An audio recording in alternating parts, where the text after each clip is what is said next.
Some women think they can change a man. I know I Hmm. went through my era. Or they think that, oh, as long as this is good, doesn't matter about that. No, you have to be aligned on all parts. And like I said, I was unequally yoked in a relationship. Like, it was set up to fail because we weren't on the correct footing. We weren't on one accord at the beginning.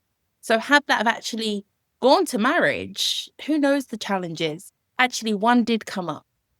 They would say, oh, I'll bring my kids to their place of worship. And I'm like, so if I'm bringing them to church and you're bringing them to a separate place of worship, that's confusion. I don't want my children to be raised in confusion. So for the foresight of my unborn children, I'm like, I can't do that.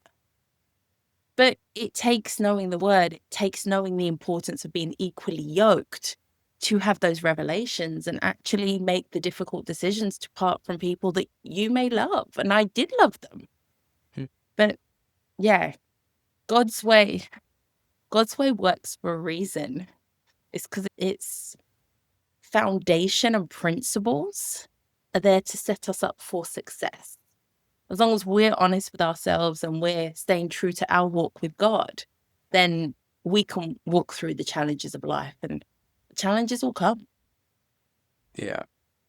I just want to go into more depth about the unequally yoked point because I've heard other people say that, oh, it's good to, let's say, compliment your partner so you can have these differences. But what would you say it's specifically about being unequally yoked, which makes this more of a difficulty? So many people speak about unequally yoked just in terms of faith.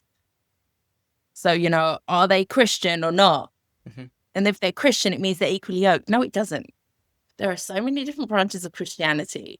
There are so many different belief systems within Christianity that you need to see, do we serve the same God? Do we have the same perception of who Jesus is? Do we both hold the word of God with the same account?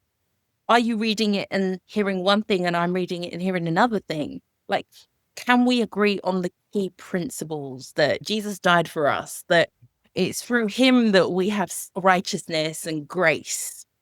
Can we agree on the fundamentals of the importance of forgiveness in a relationship or in life?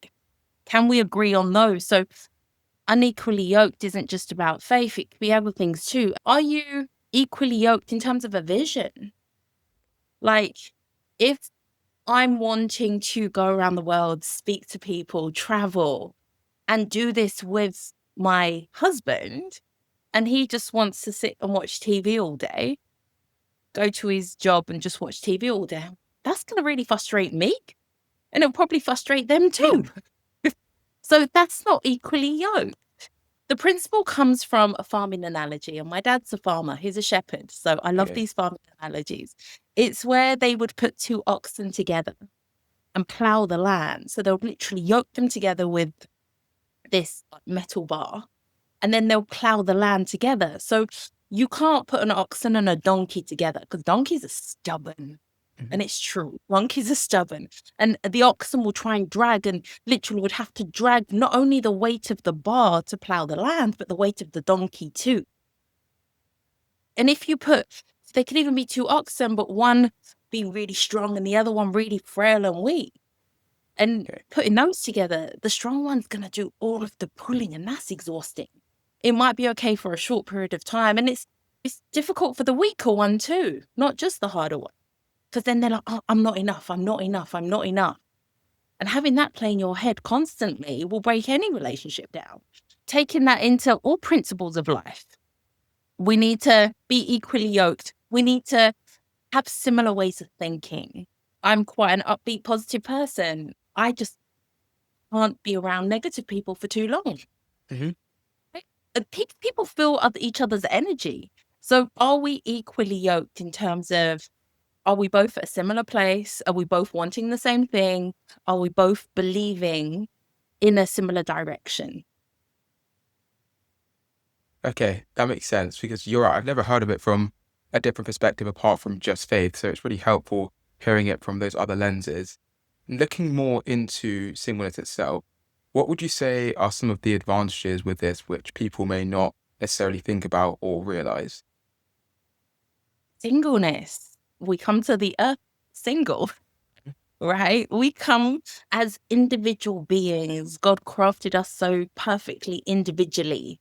And yes, we have this beautiful covenant of marriage, which covenant's so beautiful. It's like the closest thing we have to our direct relationship with God here on earth with another person. That's the beauty of marriage. But Mhm, singleness is rich because whoever you are as a single is who you bring into the marriage. It's the foundation, mhm, right? So it's as I build myself up as a single, I'm then bringing all of me to that relationship. However, I'm still an individual in that relationship. I'm not enmeshed with the other person. Are we walking together as one? Yes, but we're walking together as two with one relationship goal in mind. That makes sense? But you're still an individual. Dr. Miles Monroe puts it this way. As I went into marriage, I had to become more single. I had to make sure I wasn't losing myself in that marriage. You're going to have your own roles within the marriage even, but you may have different jobs. You're going to have your own interests. You're not going to lose your individuality just because you're mhm. married now. So if I like dancing as a single, I'm going to like dancing married. But that's up to you as to how much of a role it plays in your life. But singleness is beautiful. Like it's a gift because you can do what you want. You don't have to sit and check other people side by side. I remember a friend of mine, she had an extra ticket to go to Paris and it was leaving the following day. And we were going to be out there for Valentine's Day. So I'm like, God, you're bringing me to Paris for Valentine's Day for an all paid for trip? If I was married, I couldn't just drop everything like that and go. But I was single. So I did. And I went and I loved it. So as a single person, I don't have to regard so many other people around me. Whereas if you're a wife, you need to be like, I just need to run this past my husband 1 minute. My husband have to be like, let me just check in with my wife. It sounds good, but I still need to check in because I have someone else that I'm accountable for, someone else that I'm responsible for. So singleness is beautiful.